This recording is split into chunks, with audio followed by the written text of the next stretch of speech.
अच्छा जी, question number 52 शुरू करते हैं कि ABC limited agreed to sell 15,600 units of a product for ₹20 per unit. पर प्रोडक्ट कॉस्ट प्राइस हमारी 20 पर यूनिट है, ठीक है जी। The company would deliver until as per the following schedule.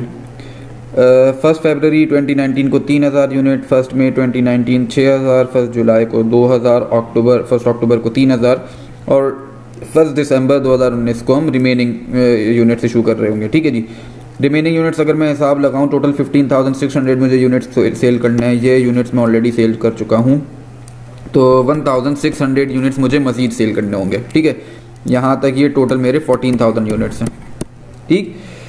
The consideration will be paid for the first 5,000 units 1 month after the company sells 10,000 units. अच्छा, अगर शुरू के 5,000 यूनिट्स में चेक करूं तो शुरू के 5,000 यूनिट्स इस अपना ब्लॉक में आके बैठते हैं। 3,000 पहले ब्लॉक में, 2,000 दूसरे वाले ब्लॉक से आ जाएंगे, ठीक है। अच्छा, इनकी पेमेंट कब रिसीव होगी? जब मैं 10,000 यूनिट्स सेल कर दूंगा उसके 1 महीने के बाद। तो 10,000 कब हो रहे हैं सर? 10,000 यहाँ पे आने के बाद हो रहे हैं। टोटल यहाँ पे वैसे अपना 6, 3, 9 और 2 11,000 यूनिट्स बन रहे हैं, लेकिन 10,000 का थ्रेशोल्ड मैं 1 जुलाई 2019 को क्रॉस कर रहा हूँ, ठीक है जी। Consideration for the remaining units in 1 month after the company dispatches all unit, मतलब 1 दिसंबर को जब मैं सारे यूनिट्स अपने डिस्पैच कर चुका हूँ, उसके बाद 1 महीने बाद रिमेनिंग कंसिडरेशन मुझे मिलेगी, ठीक है। इस तरीके का कुछ कॉन्ट्रैक्ट है। रिक्वायरमेंट में हमारे पास कि आप जर्नल एंट्रीज पास करके दीजिए। तो 1 फरवरी से स्टार्ट करते हैं। 1 फरवरी 2019 को मैं अपने पास सेल्स तो बुक करूंगा। कितने की सर? 3,000 यूनिट्स हैं eight the rate of 20 per unit, तो ये बनते हैं 60,000 रुपीज़, ठीक। और जवाब में मैं अपने पास बुक करूंगा एक contract acid. Contract acid book करने की वजह क्या है सर? क्योंकि हमारा राइट अभी कंडीशनल है। किसके ऊपर? मुझे 5,000 यूनिट्स प्रोवाइड करने पहली पेमेंट के लिए। जब मैं ये 5,000 रुपीज़ प्रोवाइड कर दूंगा उसके बाद मेरा राइट अनकंडीशनल हो चुका होगा, ठीक है जी। तो कॉन्ट्रैक्ट एसिड मेरा बुक होगा कितने से? 60,000 रुपीज़ से ही। फिर उसके बाद अगली सेल मैंने करी 1 मई 2019 को।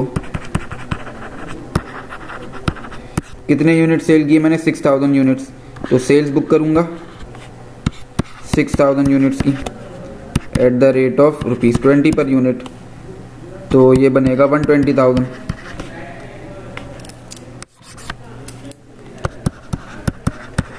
सही। और 120,000 से मैं फिलहाल अपना कॉन्ट्रैक्ट एसिड बुक कर रहा हूँ। क्यों बुक कर रहा हूँ अभी थोड़ी देर में समझ में आएगा सर। अच्छा, जब मैं यहाँ पे पहुँचा 1 मई 2019 को पहुँचा तो मुझे पता चला कि मैं 5,000 यूनिट सेल कर चुका हूँ। 5,000 का थ्रेशोल्ड क्रॉस कर चुका हूँ, तो मतलब इन 5,000 यूनिट्स की पेमेंट मुझे रिसीव होनी है अब हर हाल में। सिर्फ और सिर्फ 1 महीना गुजरने का इंतज़ार करना है। तो सर आपको पता होगा passage of time is not a condition, ठीक हो गया जी। तो मतलब इस तारीख को I have an unconditional right over the payment of these 5,000 units, ठीक है जी। तो इस तारीख को ही आके, यानी 1 मई 2019 को ही आके मैं अपने कॉन्ट्रैक्ट एसेट को अकाउंट रिसीवेबल में चेंज करूंगा। 5,000 के लिए मैं एलिजिबल हूं, तो 5,000 यूनिट्स इनटू ₹20, तो ये 100,000 रुपीज़ बनते हैं।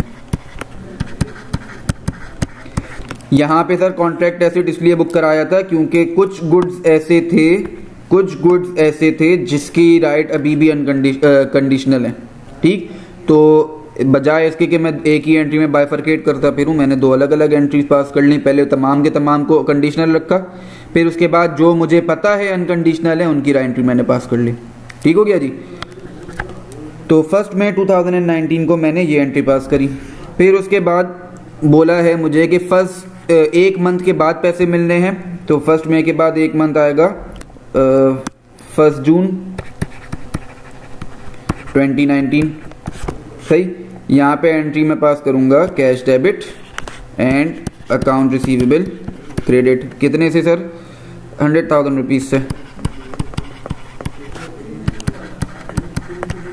ठीक हो गया जी। फिर उसके बाद 1 जुलाई 2019 को मैंने मजीद सेल्स करी। कितने यूनिट सेल करे मैंने? 2,000 यूनिट सेल करे। तो फिर वही बात शुरू हो जाएगी, contract asset debit and account receivable credit, sales credit.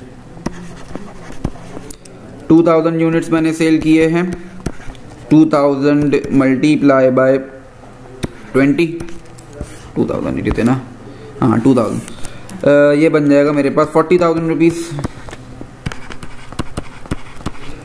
फिर उसके बाद 1 जुलाई के बाद 1 अक्टूबर को मैंने नेक्स्ट सेल करी है, तो 1 अक्टूबर की बारी आ गई 2019।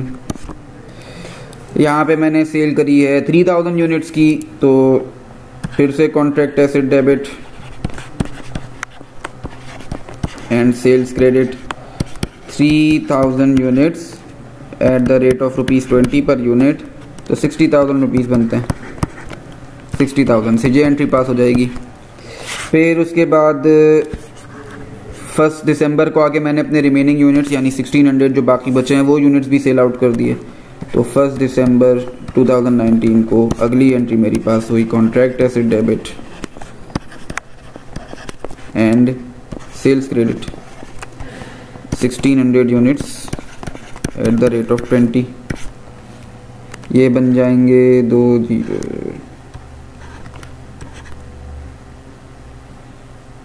32,000 रुपीज़। ठीक हो गया जी। अच्छा, अब अगर मैं वापस अपने लास्ट लाइन पे आऊँ तो क्या बोल रहा है कि consideration for the remaining units in 1 month after the company dispatches all unit. ठीक है जी। तो मतलब जब मैंने अपनी ये 1 दिसंबर वाली ऑब्लिगेशन बुक कर दी, तो अब जितना भी रिमेनिंग पेमेंट है वो मेरा अनकंडीशनल राइट बन गया उसके ऊपर, तो तमाम पेमेंट को मैं अपने पास रिकॉर्ड कर लूँगा एज अ रिसीवेबल। अच्छा, अब रिकॉर्ड कितनी करूं, क्यों? क्योंकि कुछ पुराने मौजूद हैं, कुछ नए आए हैं मेरे पास, तो इसके लिए एक छोटी सी वर्किंग बना लेता हूं। कैसे? टोटल पेमेंट कितनी आनी थी मेरे पास, टोटल रिसीट्स कितनी आनी थी मेरे पास? मैंने सेल किए हैं 15,600 यूनिट्स, ठीक, एट द रेट ऑफ ₹20। तो ये मेरे पास कितने बनते हैं? 312,000। टोटल मुझे इतना रिसीव करना था, इसमें से 100,000 मैंने रिसीव कर ली ऑलरेडी।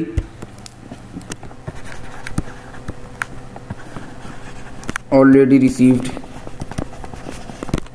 100,000, दोनों को लेस कर दूं तो मेरे पास 212,000 बचता है।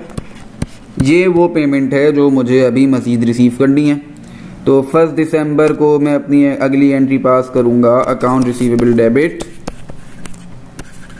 और कॉन्ट्रैक्ट एसेट क्रेडिट, कितने से? 212,000 से।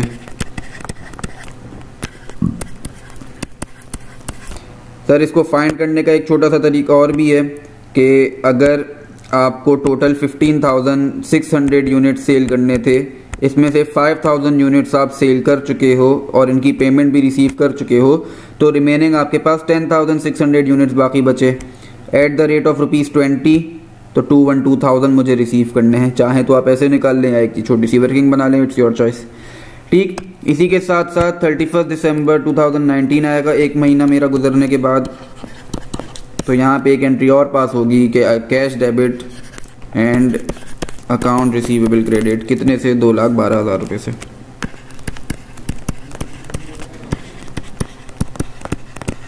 ठीक हो गया जी।